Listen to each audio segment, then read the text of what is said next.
Willkommen. Dude, I can't wait to hear my to see my I walk outside and I say hello, Pasadena. I walk outside and I say hi, Pasadena. I look at all the stores and I look at all their doors. I say, hey, Pasadena. I say, hey, Pasadena.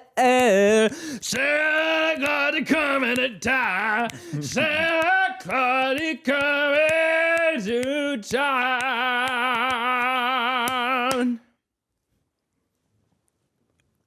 Welcome to Half Expecting, the podcast for those of us who are expecting. And for those of us who aren't, I'm Steven, and I'm expecting. I am Jake, and I am not. I am happy. Why are you happy?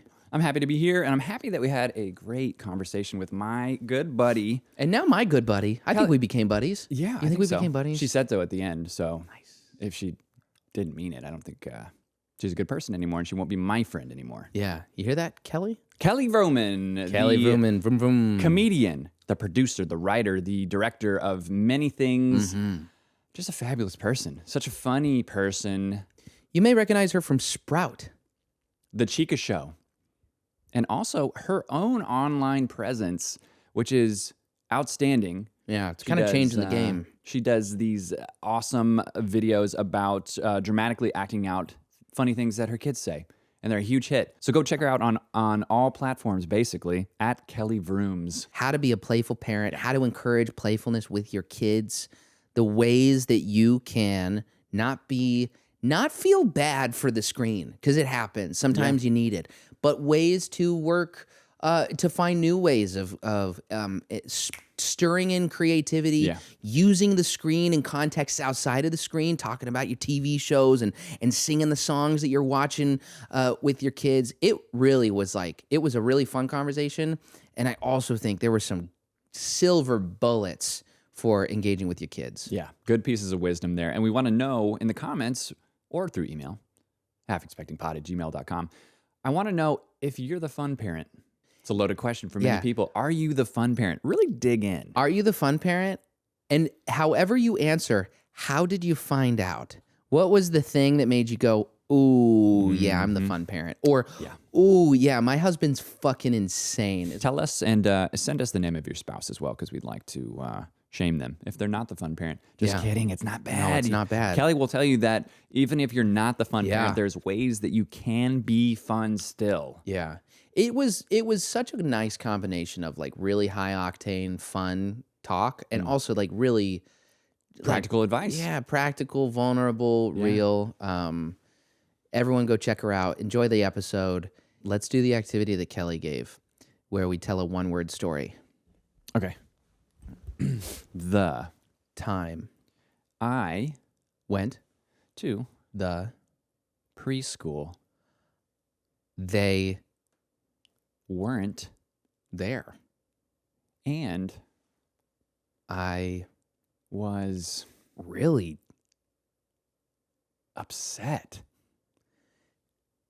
because I couldn't believe that all of the children would leave without my recipe for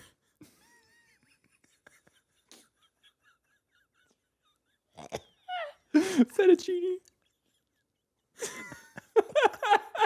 Why would they leave without my fettuccine recipe? You just got you just got handfuls of fettuccine. I was gonna teach how to make it. They brought me over from Italy. The secret is using a bit of the pasta water in the sauce. Guys, that was such a good demonstration of how not to fucking play the game, bad. It was really bad. Not true. That's exactly how you play it. And Kelly will tell you that it's okay to be stupid and dumb sometimes. Not me, though. It's not It's okay gotta with be me. grounded.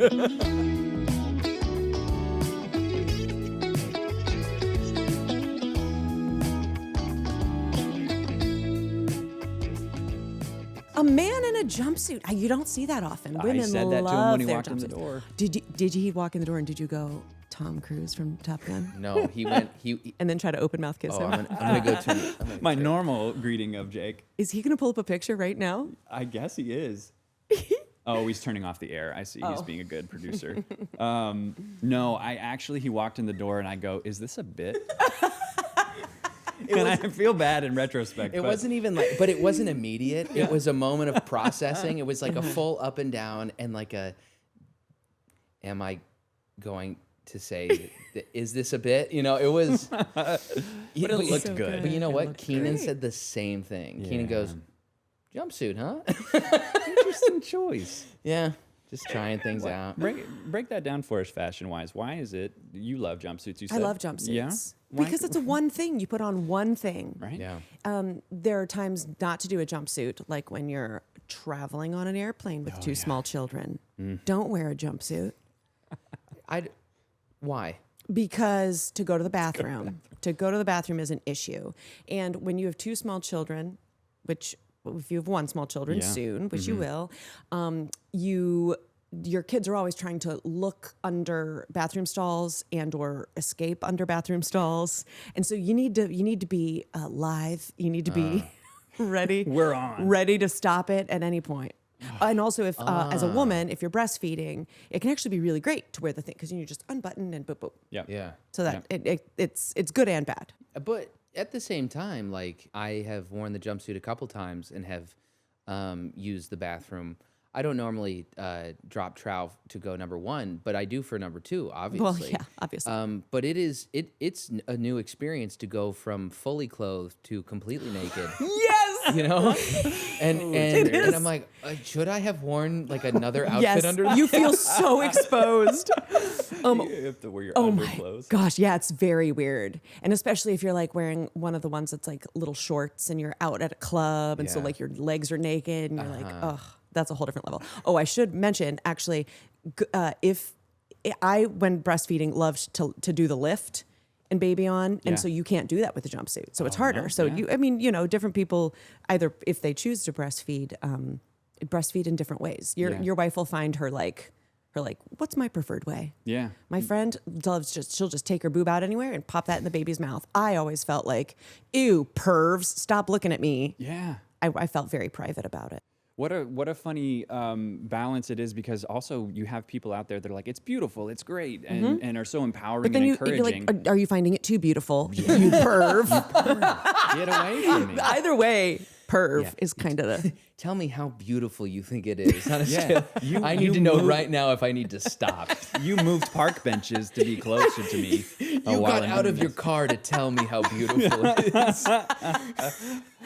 Yeah. Oh, it's so weird. Pregnancy, motherhood, I'm sure, has been really fun, really interesting. Oh my gosh, it's so interesting. You just understand, or at least for me, I felt like it opened up a curiosity about people. I've always been curious about people, but there's like this new understanding and beauty to it. Like even watching sports now, I'm like, oh my gosh, their parents are so proud. They sacrifice so much to get them here. First time I watched the Olympics after having my daughter, I couldn't handle it. I just cried so many times. Where did you grow up? What was your relationship with your dad? This is primarily a podcast for expecting fathers out here. My dad, so I'm from Ohio. My dad was from Western New York, very just Midwest mentality. He was the primary breadwinner.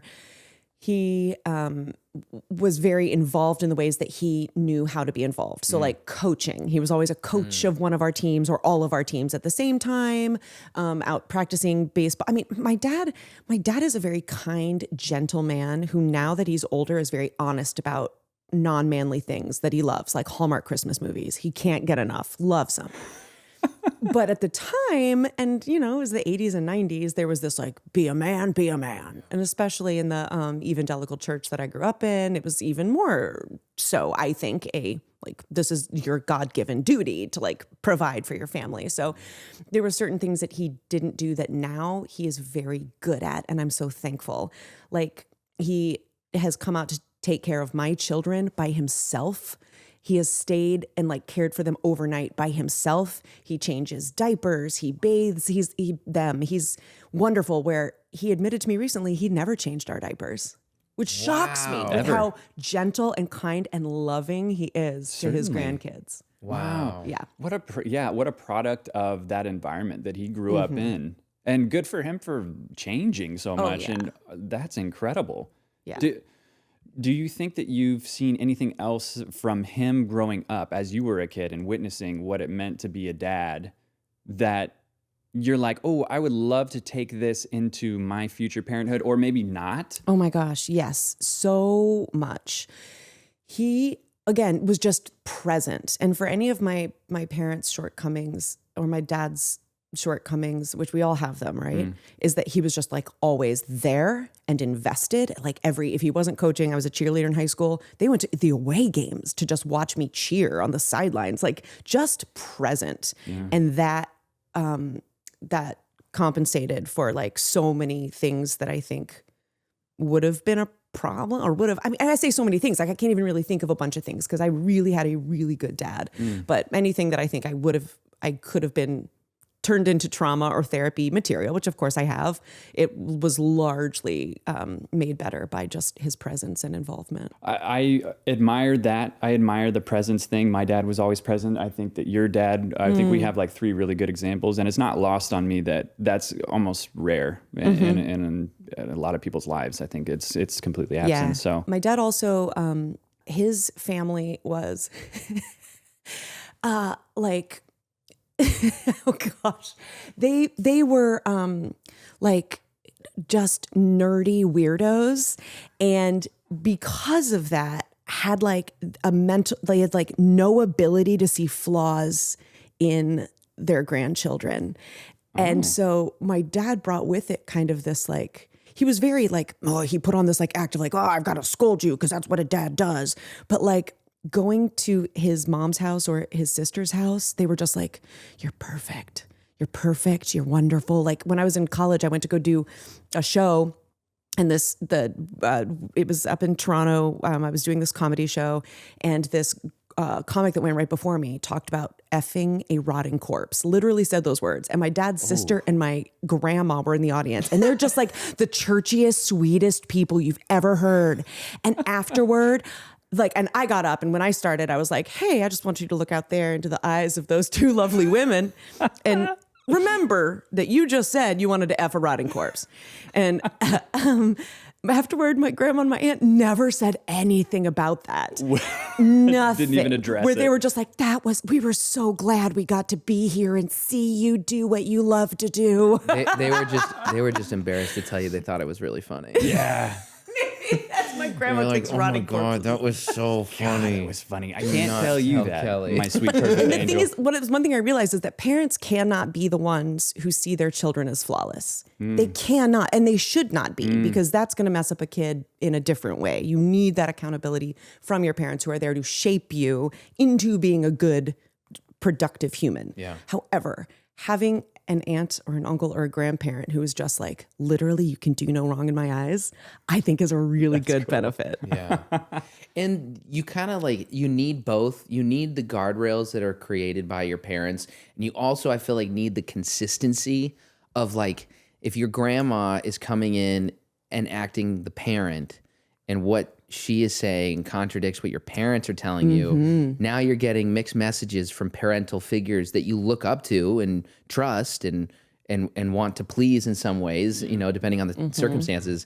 So it almost feels like that's the role that the extended family, the fun uncle, the friends of the parents can play. Because it's like, I don't know. I think you should parent your son. And I should just tell him he's great. Yes. Yeah, I don't. Truly. Yeah. Yeah, you don't need to reprimand him. Molly and I actually had this conversation the other night about how kids, we think, she's a teacher, and so a lot of the time she is approaching kids from like a different lens than like even their parents do.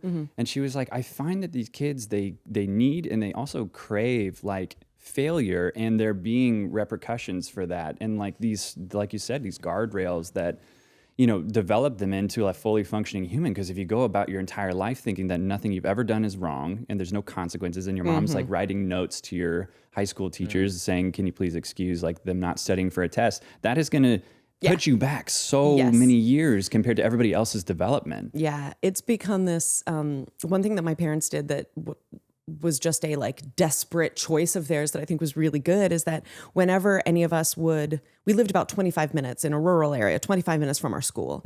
And whenever anyone of us would forget like our soccer uniform or cheerleading uniform or whatever, my mom would make us pay the gas money to drive home to get it. Let's go, Mom. Yeah. That's a good And one. it was, Damn. I mean, it was great, right? Yeah. We didn't have any money. We were kids, Yeah. but it was like, oh yeah, next time I got to remember this.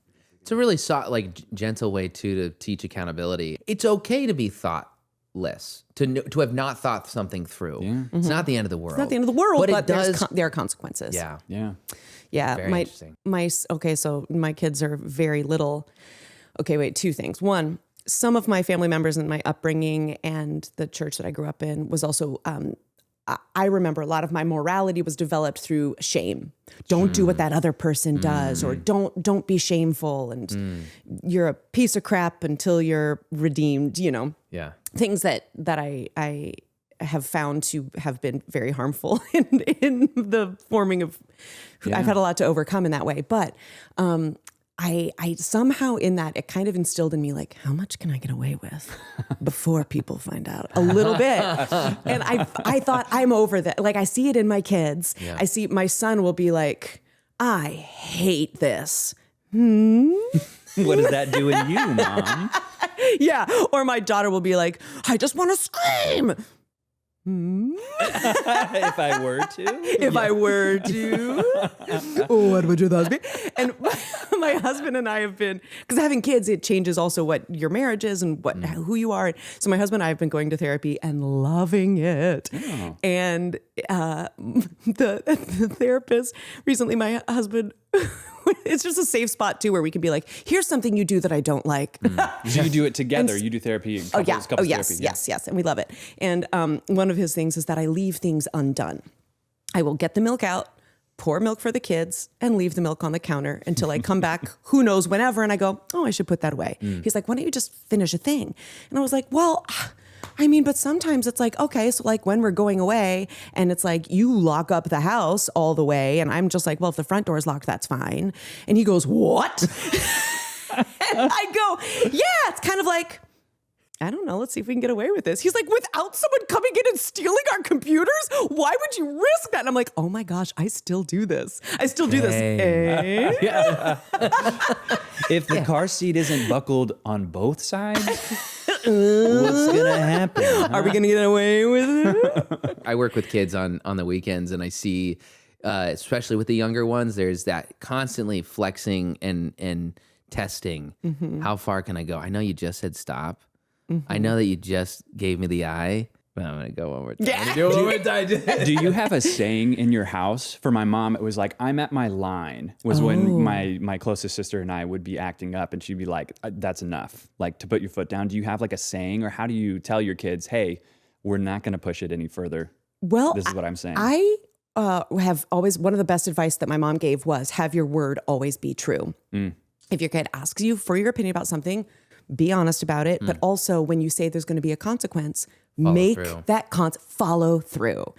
And so very early on with my daughter, it was like, when I count to 3, if you have not done this, there is a timeout. And she had to have timeout maybe like 10 times. Yeah. She has not had to have a timeout in 2 years. My son is now really caught on. He's 3 and has watched her example of getting up and doing stuff. I mean, they will wait until I've said 2 and then get up and run. We're scrambling. All right, she said 1. I don't think.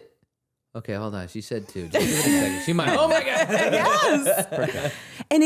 And so they really are very obedient kids, but they're, they did have a punishment, and we'll do a timeout, or you have to sit. You don't get to do this thing that you wanted to do. Because that's, I think, a big thing about for us as adults. When somebody tells us, like, or I guess a big consequence for us is that you don't get to do that thing you wanted to do. You don't get a promotion at work because of whatever. You don't get to keep your driver's license because of whatever. Sounds like you've got some stuff in your past. You get your driver's license and your job taken away from you? I was just going for like huge, like worst case scenarios. It's called an example, Stephen, a hypothetical. Did I drive here? Maybe not. Did I drive a Chevy Silverado into my place of employment? Tomato, potato. I don't. You have 2 very sweet kids. I think you would describe your kids as very different, though, in just many ways. What has it been like raising 2 very unique individuals? So that Jake, my daughter is pretty shy, very creative. She's coming out of her shell, but is very like she's just reserved. And my son okay, here's an example. I walked we were up at the mountains. We're having some friends with us. We had to wait till all of us were there so we could get a table. We finally walk inside. I turn around. Where's Crosby? I turn back around. So it was a matter of 2 seconds. He is holding a toy machine gun around which was not ours, around a table of like 16 people. He had somehow gone up, charmed this table to the point where they gave him a toy machine gun. And he was pointing putting this laser light into each of their faces as they each went, oh! That's my son. So my son... So reserved and to himself. Yeah. Literally, that's the quiet one. Is just like he's the mayor of every place he goes into, and I'm like, oh well, we don't have guns in our house, so I was like, this is going to be lots of conversations. What is this? Wow. Why don't we have these? And also, why don't we point them in people's faces? Yeah, the first thing he said was yippee-ki-yay. And I'm like, what are you watching, Cross? It's fun. Yeah. It's really fun to see it and to know both of their strengths. How old's your oldest? She's 6. Okay. That was the same age gap for my sister and Oh, I. it is? And she's older? She's younger. Yeah, but 3 years. 3 years is like a lot and not a lot. At a certain point, it's like, oh, they're 10 years apart, just based on how the kind of development that's happening. I imagine when she's 12 and he's 9, it'll be the worst. Yeah. Oh, totally. Yeah. Yeah. Yeah. You went to a dark place in your eyes just now. Well, just knowing that like boys are, it's just a little bit slower. The maturation It's a little bit gap. slower. Yeah. It'll be like a 10-year age gap. Yeah. Like a college student and a preschooler. Yeah. My closest sister's 2 years and change older than me, and it felt massive. Yeah. When she was 18, 16, when she was 16 and 14. Yeah. You mentioned doing a comedy show, and I can kind of see it maybe in Crosby. Maybe he's got that performer in him. When did you decide that performance was your thing? But yeah, what age did that come about? The first thing I did was a play at school where I played Little Miss Mouse as the rain was coming and I had to hide under a mushroom, but I was the star of the show. And I freaking loved it. And everyone came up to me afterward, wow, that was so good. And I think it's just because I said my lines and I didn't cry. Truly. Low bar. Low bar. Yeah. And I was very shy too. So my daughter, I see it and I'm like, oh my gosh. And I have come out of my shy. I mean, I am now Crosby. Like, I'd love walking into a room and holding machine guns. If any of you hand me a machine gun, I'll hold it. No, but there was I went to a small Christian school and they had this thing called speech meets where you would memorize either a poem or a Bible verse. Sure. And I always memorized poems and usually funny ones.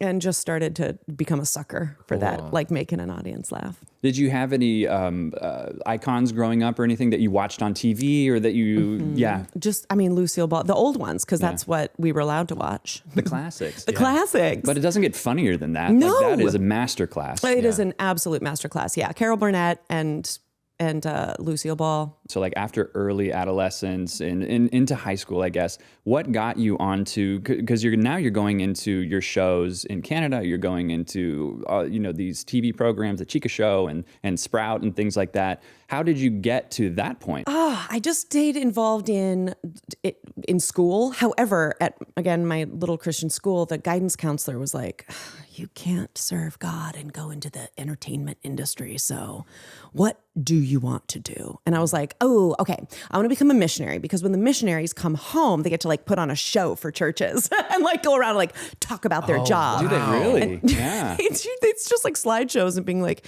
and here's the school we built out of sand. But It's like you sad. found the avenue. You found the way that I can like still bring the thing I My want to do. performance. And they were like, it seems like you don't want to be a missionary though. You said slideshow. You're really looking forward to the after part. We're kind of focused on the during part. building. And then I was like, okay, well, if I can't be in the entertainment industry, but I know I want to like be on camera or talking, I'll be a news reporter. And he goes, okay, that's acceptable. You may be a news reporter. And so then but in college, my freshman year, I auditioned for Midsummer Night's Dream and got into it as a freshman and got to play Helena. And it just, I was like, a teacher came up to me and said, I know you're in the broadcasting program, but why? And I was like, it's the best. I'm trying to serve God. Yeah, because God actually won't let me be a... God won't let me be an actor. But she was like, literally like, there's something here. Yeah. You should. And what teacher is ever going to be like, you know what you should do? Go into acting. You know what a stable job is? You want a stable job. And she was not the theater professor. She was just, but I think she saw a light in me that I didn't have in the other stuff. That's the Midwest equivalent of somebody on Hollywood Boulevard picking you out and saying, I think you got something, kid. Like, that feels so good when a teacher calls you by professor, name yeah. and says, I think that you can do this. That's pretty cool. Yeah, that's a good point. And to be able to tell yourself, like, I don't have to have the vision of the rest. Like, if you asked me now, what is my 5-year plan? I'm just like, I don't know. But I love that I just do good work where I'm at, or I do my best, and I follow what interests me and where kind of the natural bowl is. And I love the saying, do good work where you're at. That's that's got to be good. a motto for it. You just said it. It is good. That's what I said? That's what you said. You said, I do good work where I'm at. I thought you were saying, then I must have quoted someone, because you were like, I love that. I love that quote. And I was like, me too. That's so good. It feels good. Yeah. I heard a quote about 7 seconds ago by a woman who I'm speaking with currently. Who said, I love that. I think that's a perfect way to put, honestly, working in this field at all, in entertainment at all. Just do good work where you're at. Bringing it back to the kid stuff too, like they're both in school. One's in just a Montessori preschool where it's like his good work is literally like taking a brush and learning how to scrub a baby doll. Like that's one of his favorite. He takes a golf tee and pounds it into a pumpkin. That's his favorite activity to Let's do. go. But he loves it. It's Montessori, so Yeah. that's wonderful. But my daughter, like part of their work to do right now is just to play. Yeah. Like creating that environment for them. My daughter started to have like a little bit of homework. Like she has to go over her sight words every night, but to also be like, that's also part of your work, but how can we also make it fun? Like their work right now is just to play their best and their hardest. And that's your whole thing. I don't want to like pull the veil back too soon, but you are the best at being a playful parent, being intentionally playful. I'm the best. I'm the best. Yes, this is the resource for being playful. But something that I think a lot of parents probably struggle with is just like mustering the energy to be a playful parent and encourage imagination and things like that. You, through your shows, through your work, through just you as a person, have sort of like unlocked this thing in your mind and in many people who I've spoken to about what it means to be like a playful, present parent. So like, when did that become an interest to you? Was it after you had kids, or like during your show when you were on TV, where you like, oh, this is something that's so important? Early on, I did this show on Sprout, which was the preschool kids network that then ended up becoming an NBC Kids. And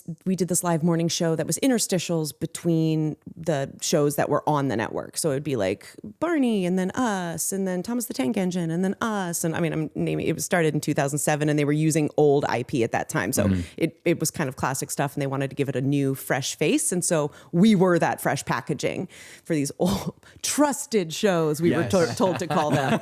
Not old. Not tired. Trusted. And the thing that we had to do really was truly just to have fun in between, and to like learn what the kids would be thinking and feeling after that show and comment on it. They could write in, with the help of a parent, obviously, like what they had going on that day. We would ask them questions. And the main point was that at least I saw to be the main point. There were a couple other hosts, so I'm not sure that this was universal, but was just like, I get to tell kids they are special, they matter, and they get to also make other people feel special and that they matter. And if we all just did that. Gosh, wouldn't that solve everything? Yeah, but that became kind of my own, to like laugh easily. I think that's where I learned to just laugh easily. I had a little chicken puppet next to me, and if I was having fun, the kids at home were having fun. Yeah. And the chicken was having fun.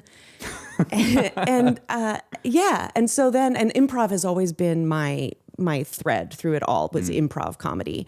And so that's all about like, yes-anding and taking whatever you're given and making the most out of it. So now that I have kids, they hand you some really weird stuff in just their ideas and their play, and just not judging that. It's hard. It is like playing with the worst improvisers you've ever met. Because you know what? Let's do an exercise. We're gonna do a scene. I'm gonna play my kid. You guys are gonna play legitimate improvisers trying to do a scene. Okay. Hey, Mom. Yes, sweetie. What's going on? No, I'm not Sweetie. My name is Janine. Yes, Janine. Sorry, sweetie is what I call my favorite daughter. Janine, what's going on? I'm not your daughter. I'm a superhero. That's right. My superhero sweetie. Okay, this is a grocery store. Yes. All right. Yeah, we're stocking. All right. No. Don't do it like that. You don't do it like that. You're right. It's a superhero grocery store. So, great. Okay, so I'm gonna fly up to the top. Can I have some water? Yes, you may. In real life, I want some water. And that was painful. You're right. It's so painful, but it's also so ridiculous. And you don't have to be enjoying it for them to enjoy the fact that you're there. Yeah. Just being there, letting them do their psycho storytelling. Do you think even a little part of that is the thing you were talking about earlier? Like, how can I throw Mom off right here in this improv scene? I actually don't think so. No? Because I think they are it is stream of consciousness. Yeah. They're referencing the synapses are going off, or they're like references. None of the references are put into categories really yet. I mean, they are starting to, but it's also like, my son will tell stories that are wild, and my daughter is a very truth-oriented person. She's like, "Nuh-uh, that didn't happen." And so I've had to tell her, like, he just likes to tell these stories. Yeah. And so now she'll look up at me, he'll start and he'll go, "I once did a cartwheel. It was scary, but I'm 3.5, so I was brave. Grandma was there." And he's never done a cartwheel, and Keaton knows this. And he is not brave. Go ahead. And Keaton looks up at me, and she just goes, He's telling a story. And I was like, yes. Thank you. Yes, let's let him tell that story. You know what's fun about that too is that is her game. Now she's got the game of I get to identify the thing that he's You've got a doing, straight and man I have there. a code language. Yes. So now I get to Jim at the Jim camera. Halpert, right? Yes, Jim Halpert. She's the Jim Halpert for the woman. And it's been such fun bonding for me with her. Yeah. For us to have this this idiot. Get a load of this guy. Get a load of this guy. What a fool. He could barely walk on his 2 feet doing a cartwheel. Come on. Give with this guy. Not a chance. There are times where you're tired, worn out, don't have the true like authentic energy to muster up like the joy in the play. How much can you fake it? Because I know that like if I fake it, eventually I'm going to start enjoying it. It happens. Yes. But do kids pick it up? Do kids see through the tired facade? Kids, well, they would rather have you be there and being tired. Yeah. Yeah. I think is what it is. So even if you don't have any laughter in you, even if you don't have any good storytelling, even just sitting there and moving your little toy around. I have this good friend, Mandy, who we were out and she had these little dolls with her kid, and Mandy's not an actor. Mandy is an accountant. Yes, she's an accountant. And so she's sitting there and just hearing her be like, "Oh, yeah, I like that too. Uh-huh. Like her doll, that's literally all her doll said. And her daughter was loving it. Yes. And that's all you have to do. You filed the W-9 correctly. That's great. That's great work. And the kids are going to love it. Love it. If you're just there moving that little piece. Our therapist is like, don't make the kid feel that they are responsible for your emotions, right? Like, don't be like, hey, make me happy. Oh, yeah. Do you want me to be Yeah. happy? Like, I think now that's pretty common knowledge not to do that, but that was definitely a tactic in the past. But I found that, especially with Keaton, I can start to be honest, going, you know what? I'm pretty tired. What's an activity we can do when a person's tired? Yeah. Could we sit and play a game? There are certain games now that I don't hate playing that we can play together. You know, let's Crazy Eights or Go Fish. Yeah. Can we play that together? But being honest too about kind of where I'm at, it has been a big step.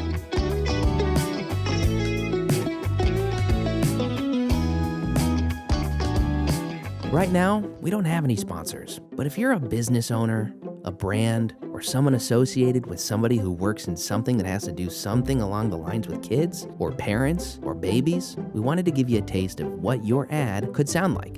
Hey, do you ever get that funny feeling when it's the end of the day and you haven't had that creamy filling of a kosher hot dog? In this ad, kosher. In this ad, kosher hot dogs are filled. I don't like it. Just go with it. It's a product. In this ad.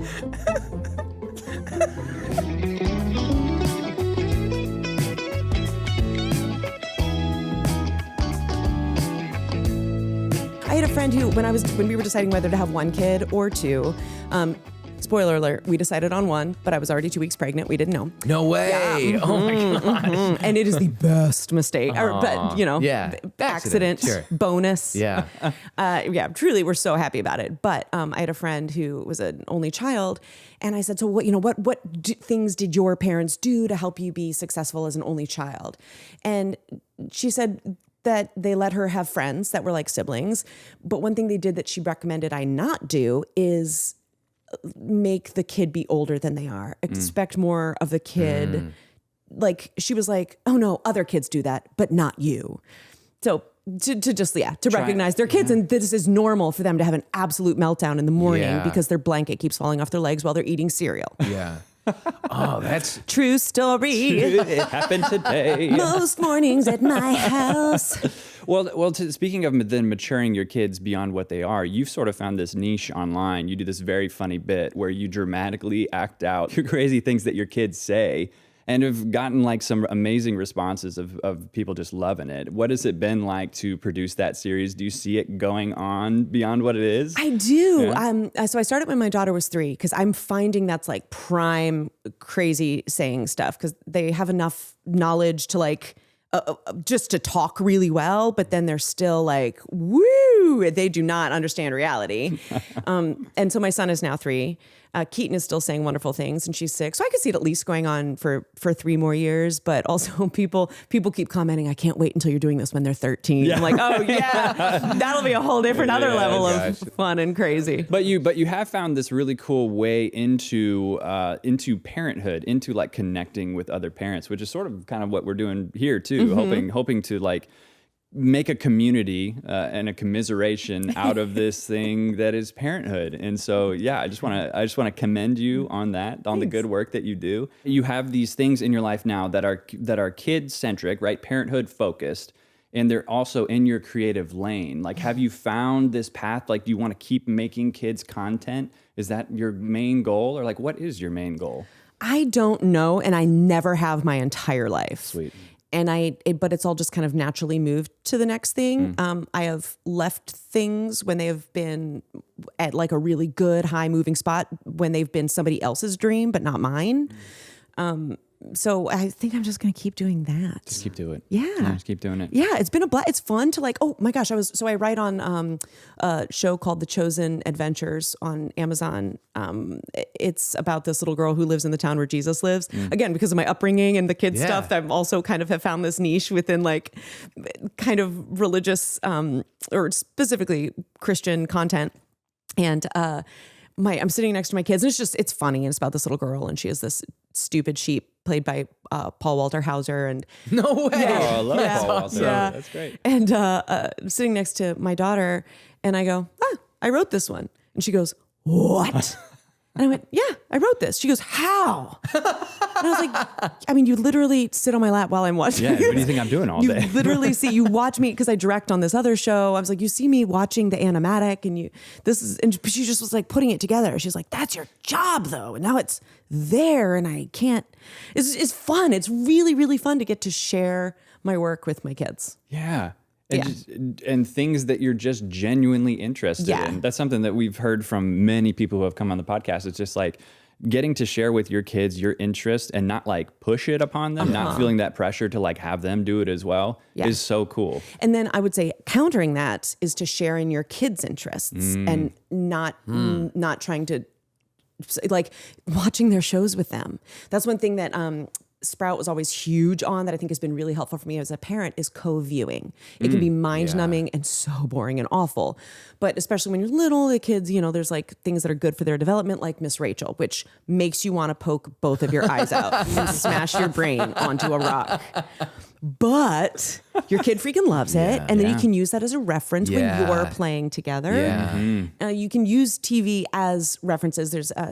There's a show called Blaze and the Monster Machines that my kids love, and I can sing all the theme songs. That just makes my kids feel seen and heard, that their interests matter. Let's talk about screen time for a minute, because you are so heavily involved in screens, as is your husband. When did you start showing screens to these kiddos? Because I'm hearing all these different things, like not until they're 2 and stuff like that. My daughter had never watched any screen until she was 8 months old, and I was going to get a COVID shot in line at Dodger Stadium. Do you remember? Did you guys ever do that? Yeah, I sat in that line for sure. And it was like a 2-hour line. And I was like, oh no, she's going to lose her mind. Coco Melon it is, which is another one of those slit your throat, suffer through this type things. And but very rarely.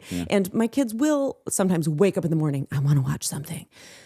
But there will be multiple days that go by, 4 or 5 days, that they don't even ask to watch TV, because there's lots of fun and imagination.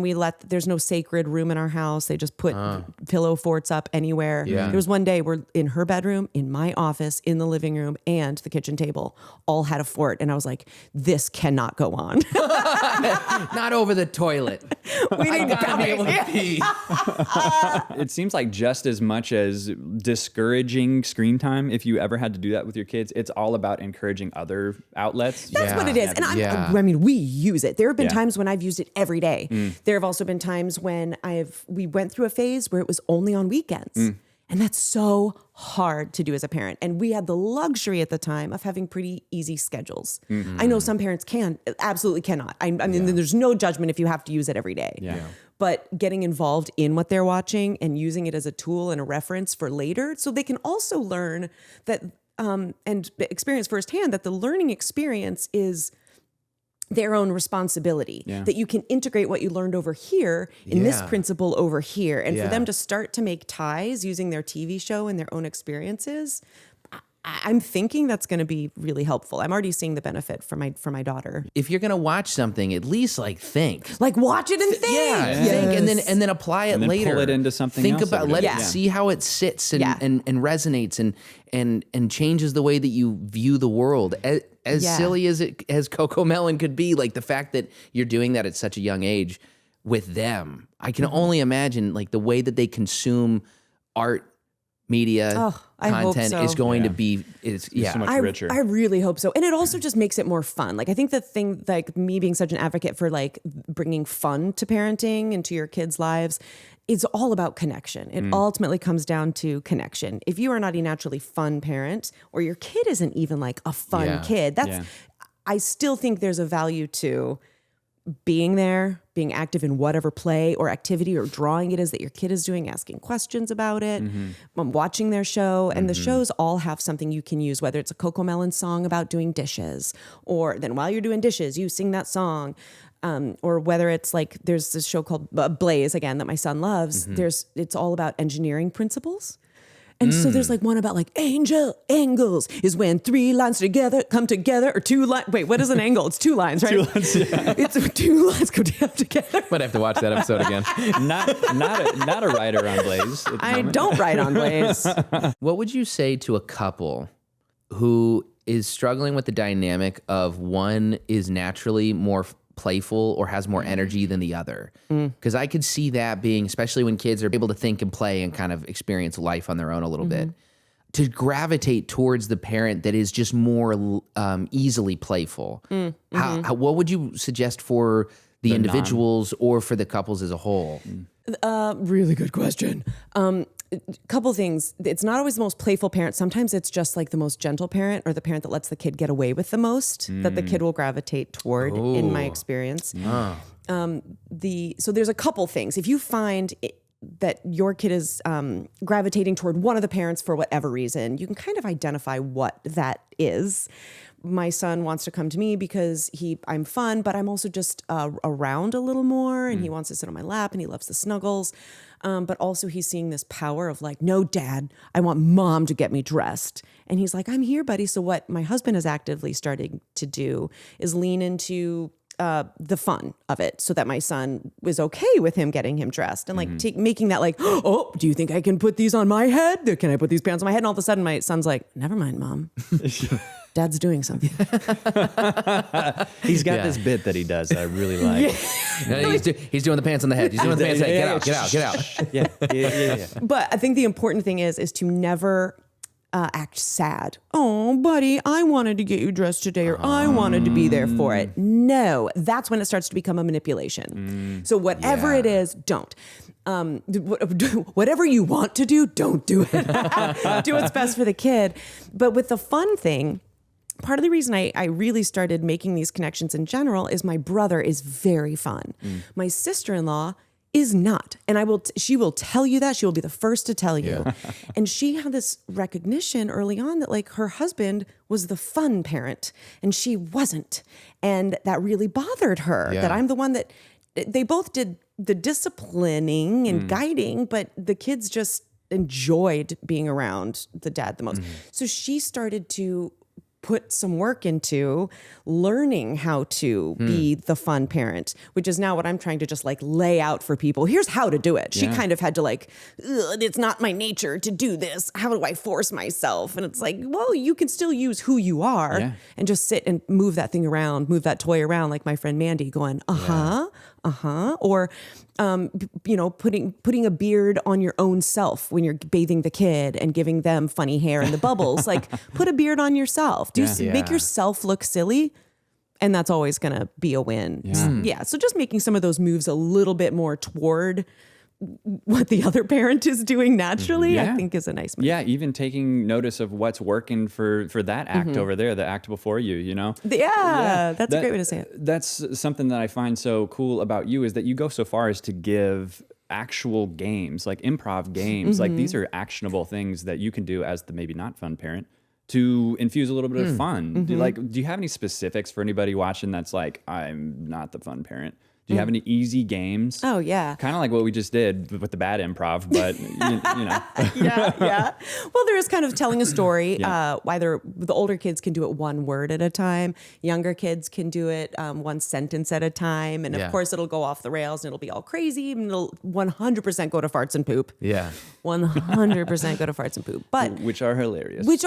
And to be able to laugh about that. And even if you don't want your kids to talk about farts and poop at school, you can say, we can talk about it at home, but we know this is an at-home thing to talk about, but not a school thing. I love with little kids doing mirror. You know, if they put if they're like babies, you're going to watch the babies just like figuring out their face and like, wow, copying what they're doing. And they can see you doing what they're doing. There's this cool connection there. A little kid, you can start doing the mirror where you move this way, they move that way. And then if they move this way, then you move that way. There's also like songs. If you can sing songs, and it's called in improv, it's called the song circle, where one song makes you think of another song, makes you think of another song. And then you are just working your way through fun songs, and you all join in once you know what the song is until somebody starts another song. There's lots. There's lots. Yeah, tons of improv games. I just lost my train of thought. I was going to ask you another question. I totally lost it. Find it. God, is what it? is it? Hello? Please help me. Oh, and guess what? Your mental state is only going to get worse. Yeah, let's talk about parent brain here for a second. It is so real. When Really? you are tired and sleep deprived in those first months, it is so real. And that's a thing to tell your friends who don't have kids is like, just have grace with me. Be gentle. Be gentle, have grace. I'm gonna need that edit by Friday. It doesn't matter. Still gonna need you to pull your weight, baby. Yeah. Building an enterprise here. I just lost it again. I had it in my brain. I was like, there it was. I found it too. When thinking of friends of parents or friends of future parents, I'll speak for myself. Okay. What advice would you give me in helping to infuse play and fun into the Busby household, whether it be like with them or for their child? Like, is there anything that the non-parent can do to kind of help bring more play and fun in Yes. without being pushy? Gosh, well, and without being pushy is key because you also don't want to force physical stuff on a kid, right? Yeah. My kid's godparent, for the first year of their life, every time she came in, she would reintroduce herself. Hi, I'm Aunt Lauren. I love you. Like, because she's like, they have only been on this planet for such a short amount of time. Why? I don't want to come in and be like, hi, give me a kiss, hug me, you know? She would kind of let them have the lead, and therefore they trust her and are obsessed with her. Yeah. Something that's really helpful that I found with some of my friends is parents are very tired. If people are gathering here, it was nice to be able to come to the parents' house so the kid could be put down, parents can hang. Like making their house the hang spot is going to be very helpful. Yeah. Also, if you can tell they're tired, make everybody get the F out. Yeah. Like, all right, guys, well, mom and dad need to go to bed is literally what one of my friends used to do. She saw herself as like the party ender. Oh, that's The party sick. ender. And you could like check in. She would like come and be like, how do you guys feel? Do you want me to end this party? We got 15 minutes. Do we need to say something? Okay, I'm ready. I'm going to start crying here in 5 minutes and everybody will leave, I promise.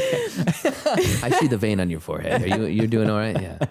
Yeah. Oh, that's great. Yeah. Also, getting the kid used to noise and laughter and chatting and community early on. My kids were able to sleep through us laughing hysterically while we played Jackbox TV. As an early parent, because I'm going into potentially in the next couple of months, going to be an early parent, was there anything that you remember from that time that you were like, oh, this was a deal breaker? Like this is a non-negotiable that we had. This is something that I found was really helpful. Or was there something that like, watch out for this? Give me advice for me. Train your kid to sleep not in your arms. Yeah. Or else you are screwed. I have a friend right now, their daughter's almost 4 months, cannot sleep during the day, not in their arms. So they are screwed 3 times a day or 4, however many naps she has. Holding her. Oh my gosh. You want to, right? And when they're super, super itty bitty baby and they have no idea which way's up, there, of course, tons of that skin on skin contact, holding, loving, just talking and feeling the resonance of your deep, beautiful voice is going to be so key. And then also put them the F down and tell them sleeping down flat is also great. Yeah. Another thing that Molly and I talked about the other day is like, we're going to be, I think, pretty good at letting them sort of self-soothe for a little bit. I don't know how you feel about that. We did. Yeah. The first few weeks you kind of can't and shouldn't. You need to like, the world, you're here, you're safe. And then eventually it's like, you can go in and like rub them and rub their tummy, but keep them laying there. Don't pick them up. I'm here. I'm here. I love you. Yeah, there was a book that was so huge for us in the sleep training with our oldest called Baby Wise. Baby Wise. Huge. Worked so well. Crosby, we weren't able to because we had to like go to him to stop him from crying so that she wouldn't wake up. And we screwed it. And this kid never slept the night through until he was a year and a half. Oh, that's tough. Oh, so bad. But what are you going to do? We felt a little trapped. Yeah. Because you can't just have the other one waking up all the time too. I know. Yeah. Yeah. So tricky. That's a good example though of just that the kids will be all right. Like eventually it might not go perfect. It might not be the ideal situation. And maybe it took a little bit longer and maybe wore everybody out a little bit in the sleep training and everything. But like, he's all right. Yeah. It's okay if it doesn't go perfect, if it's not exactly according to plan. For sure. Yeah. There are things that you as a parent can do to just make things easier for yourself, which then I think makes you feel a little bit kinder, have a little more ability to be fun with your kid, or at least more patient with your kid. And some of that is like training them to be able to sleep without you holding them. Did you get any advice that looking back now, you're like, that wasn't very good? Ooh, what a good question. Can I think about it for a sec? Yeah, and name names if you can. We'll pull their picture up and send it to them. Because I know that everybody in your life is going to have an opinion who has had children, and maybe even those who haven't had children will have an opinion. Oh, I got opinions. Yeah. And then you will learn your child, is what I've been told. You will learn your child better than anybody will ever be able to. And so you kind of like pick and choose what works for your situation and what doesn't. My mom is so good in that, as a grandparent, in that there's definitely stuff that she sees that she's probably wants to be like, you shouldn't, you see, but she just lets us do it. Or she'll come up and go, you don't need to do it this way, but I've also heard that there's this, That's this so thing. sweet. And if we go, no, we should go, okay. And she'll follow our way of doing it. Well, that's nice. Yeah, I don't really have any big complaints. I mean, there's tons of stuff that we knew we didn't want to do just based on our own stuff. Yeah. But no, for the most part, you just go, you do have to, when it comes to correcting, because we're doing the gentle parenting thing. We don't do any physical punishment. It is more work. You have to say the same stuff over and over and over and over, and they will get it, but it's for sure. It's more work. So when your child is not doing what you need them to do, or when their bits are so insane, how do you encourage patience? Or what are some examples of like, here are ways to ground yourself so that you can like handle the absolute madness being thrown at you? I do what I want them to do is I will take some I'll take some big breaths because I need it. I'll also be able to articulate, I'm feeling frustrated right now. Not you're making me feel frustrated, but I'm feeling frustrated right now. I think I need a little bit of time. Like tools that would be good for them to do and in their life. I do it and I let them see me do it, but never putting the blame on them. Yeah. You're making me mad. Yeah. I need 5 minutes from you. Yeah, probably not the best thing to say. Like, I think I need a little bit of alone time, or I need a little space. Can we set you up in this other area, doing this other stuff?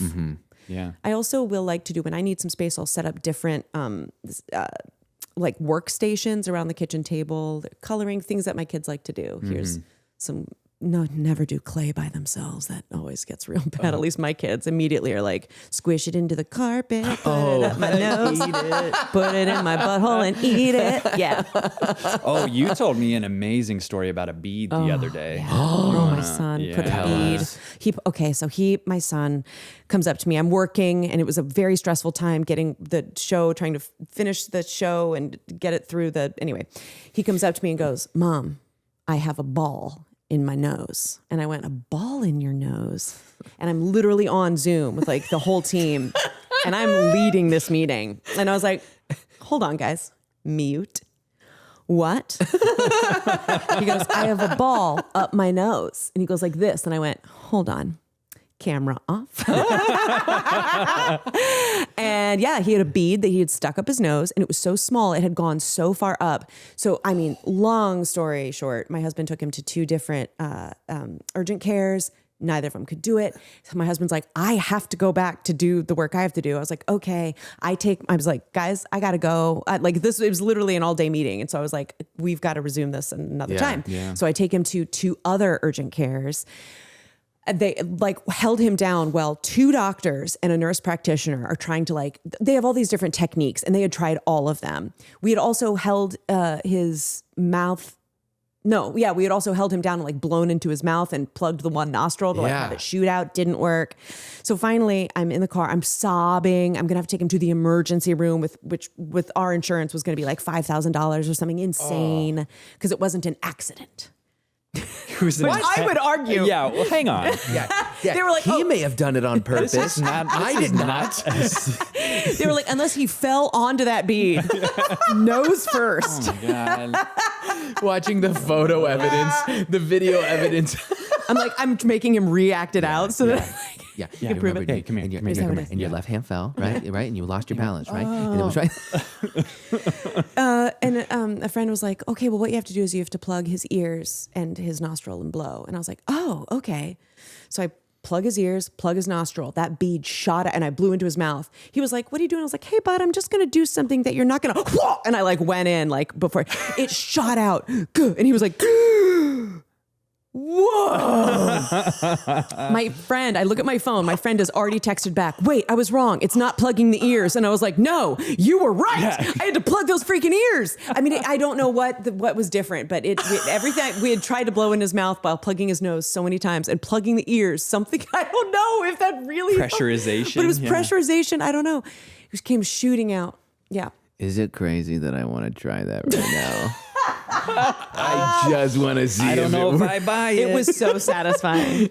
I bet. I felt like just so funny. I had died and come back to life. It was this beautiful. Wow. Well, you saved yourself $5,000. And we first of all. saved that Yeah. goddamn bead. Yeah, I bet. We saved that bead. What's like your biggest? I'm just thinking of medical trauma now, but like, what is your most traumatic experience as a parent? And so every far? parent has one. I'm sure. Keaton was she was 2 years old. I was very pregnant with Crosby.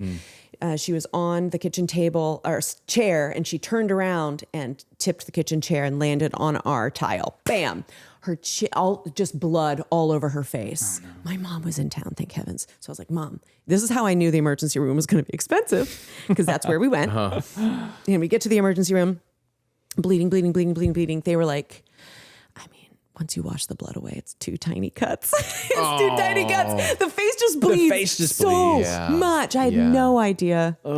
Yeah, but she has like a little right here and scar. on the top of her lip. Yeah, and right under Wow. here. Just little scars. We'd talk about it. That's pretty good though. That's a pretty good emergency room experience. Like my sister was bit by a dog when she was a kid, and like that would ruin so many things for me as a parent. Yeah, kids get hurt in so many insane ways. And that's the thing. You could Well, it's go true. down the dark hole and you just can't let yourself. Yeah. You have to say, it's not going to happen. And if it does, you will know what to do, Yeah, but you truly. cannot live with Yeah. that. Yeah. Yeah, it is one of those. It's the equivalent to dwelling on the risk of getting in a car accident. If that's what you're thinking about before you're going in the car, like, well, you're going to be the most anxious driver ever. Like, you will not be able to survive the drive because of all of the like. You have to just accept that. You know what? Do the best you can. Be safe and cognizant and aware, and also there's so much out of your control that you're accepting the risk when you go in the car. And Just bringing it back to your improv experience, it's like if you're up on stage and you're worried about this one thing happening, God, I hope they don't bring up cucumbers for whatever reason. Like you're just not able to adapt and deal with whatever comes up in the scene, in life, Why and don't all you this. want them to bring up cucumbers? I don't know. I'm scared of them. Do you know cats are scared of cucumbers? No. What? Yeah, they look like snakes. There's all these videos online of cats just What? like shooting up in the air. Is that same with Is that same with pickles? I would imagine, yeah. What if I don't it's have not? the- That'd They're be like, crazy. no. Once something's brined. Yeah, they're if it's got the vinegar on it. ferments I'm fine with. Oh my gosh, I want to see this happen. Oh, it's crazy. Yeah, these cats will shoot up like 8 feet in the air. That's really funny. Well, if there's one thing, just to encapsulate all of this, is there one thing that you think that fathers in particular are missing? They're missing the mark on a little bit as it pertains to being a playful parent, an engaged and playful parent. What are we failing at? I think taking things too seriously, seeing everything as a sign of what your kid's going to be like as an adult. I think that dads can be very forward thinking and planny because they want to be ready for any situation, right? And so it's always like, well, this is how. No, your kid is a kid, and so seeing their silliness and their shortcomings as absolutely normal. Yeah. And just being there with them in that instead of like always trying to course correct to make them the best adults. Like, no, they're supposed to be little messes right now. Yeah. I could even see myself going as far as being like if I'm hanging out with you and the kid, or if they're with my peers, being like, is my kid a good hang? And the answer is just no. No, your kid is a kid. Like, no, of course not. Quit being secondhand embarrassed for your child. That's right. Oh my gosh. With my first kid, I found myself always being a little like wanting to apologize. Oh, I'm so sorry. Because I was always the person who didn't have a kid. Yeah. Up until that point. And now all of a sudden I'm the person with a kid. I know how annoying someone else's kid can be. Yeah. don't. There's literally nothing for you to apologize for. Yeah. Like there are times when my kid is going psycho in public, I'm not choosing that moment to be the time to correct him. Yeah. I now just have to trust that, and other parents know, people who aren't parents might not, and that's fine. But no, I know you're going to parent that later. I'm not going to be here judging you, but you do feel judged. But you owe no one an apology. You are doing your best. You are going to be working to raise. You are going to be shaping them. There's nothing for you to apologize for. People are way more accepting than you think in your early parenthood brain. So many, you are going to meet everybody's going to be like, oh, when my daughter was like this, let's say, don't worry. Oh my gosh, I have a grandson about his age. You're doing well. Yeah. People really are going to be very encouraging. They're nicer than you think. Yeah. Well, you were just as nice as I know you are. And you're so kind and gracious to come on the show. We really appreciate you being I'm here. so glad to be here. This is so fun. Yeah. Thanks for doing it. We'll definitely have you back once I have a kid and I have a million other questions. And your eyes are just bloodshot and you're just a deer in headlights. I'll be asking most of the questions in that episode. This will be Steven's nap time. Yeah, he'll be sleeping. Welcome, Molly, I've got a 3-podcast day. This is crazy. working so hard. Yeah, welcome to Molly, Half feel bad Expected. for me. As her nipples are bleeding and she's just... No. Oh, okay. I'm sorry. One more question then. Is there anything, not nipples bleeding, but is there anything that you... Thank you for reminding me. I meant... I ask all these questions from my lens. You have a different lens than me. For Molly, is there anything that you can think of that you're like, oh, girl, watch out for that maybe? In the let's say in the first 6 months of life. Do you guys have a bidet? You should get a bidet attachment. Okay. Because if she gives vaginal birth, you are very painful down there. Usually there's some form of tearing, especially on the first one. Yeah. They then give you a thing called a sitz, but like a sitz bath thing to basically like soak your vagina in, and also like a thing to like spray. You can't like wipe it for a couple weeks or whatever. Get a bidet sprayer for her.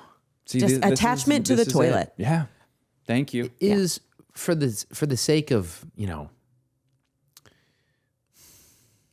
what you're describing sounds... Approach Can't this wait to see where delicately. this is going. What you're describing sounds like it requires a bit more finesse. I guess what I'm asking is like, is the generic like $70 bidet gonna do the job for what you're describing, or is it like, is it worth going the for the investment range here? Is it worth going for the Toto over the Tushy? Is what I'm asking. We have so my first child, I didn't have a bidet. The second one I did. We have a Toto, but cheaper version of a Toto, but we have a Toto. Hell yeah. Hell yeah. You made it. This episode sponsored by Toad. I've ridden a Toto. That's very cool. I don't know. You definitely don't want that's going to like shoot and be hard. Yeah, You would have to yeah. see, does it have gentle settings? Okay. Sure. But it's that warm water that's going to be key. Oh, that's Key. nice. Some warm Heard. water. You know Copy what, that. Steven? That's for Yeah. you too, buddy. Also, make everybody sure benefits. she gets that baby to latch first. You literally, if she's probably doing breast feeding classes, but you have to shove as much of your boob in that baby's face as you can. My daughter, I was like, look, she's latching. And it was just the nipple part. Yeah. It led to bleeding and it felt like shards of glass were coming out of my nipples every time she first started sucking for weeks. It was so bad. And I kept it up. Because I was like, I'm going to freaking do it. Sure. Better women than me have quit because it truly is so painful. Yeah. However, again, my friend Sammy, who's just like, yeah, boob out in front of her dad and like baby on, never an issue. Wait, I have questions. I'm not sure I totally follow what you're saying. No, her, like time we literally, my dad, I was like, ew, stop. Look at me, weirdo. This is so weird. Ew, gross. Her dad is just so naturally comfortable around other people's bodies and sexuality. Yeah. It was never a thing. And so she was boob out breastfeeding while her dad was there.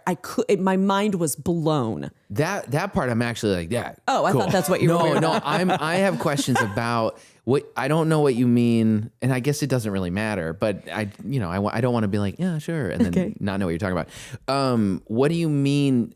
You got to get as much of the boob in there as possible, or like the bleed. What's causing the bleed? What are you talking about? Okay, so what is going on? And I don't actually really know why so much, but basically, if the baby is only suckling on just the pokey outy part of the nipple, it can cause it's. I think it's putting too much pressure or too much whatever on that part of the nipple that it then kind of like literally would form a scab. And so every time my baby would latch, it would break open the scab and basically reopen the wound. Whereas if more of it is in there, your baby's not just putting all the pressure on that one little section. Yeah. And so, it'd be more like somebody like pinching your skin really tiny. You know, a tiny pinch really hurts. But if it's like a big pinch of skin, it doesn't. Sure.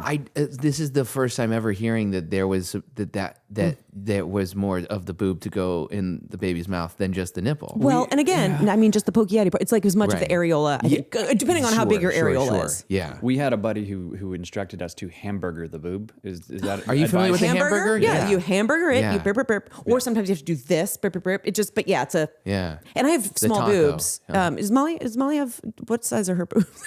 You got great boobs. I'll take my headphones Yeah, off. Jake, get out of the room while I describe my wife's breasts. I have smaller breasts, and I had great boobs when I was breastfeeding because it's just full and lovely, and you're like, oh man, yeah, and you're like looking at yourself, and you're like, oh, I'm leaking. That's a weird time because you don't want sex at all, but you're like, I am hot. Look at these tatas. Look at these things. God, it never looked better. They're so high. Painful. And also, ew, don't touch me. Get away from me. Ew.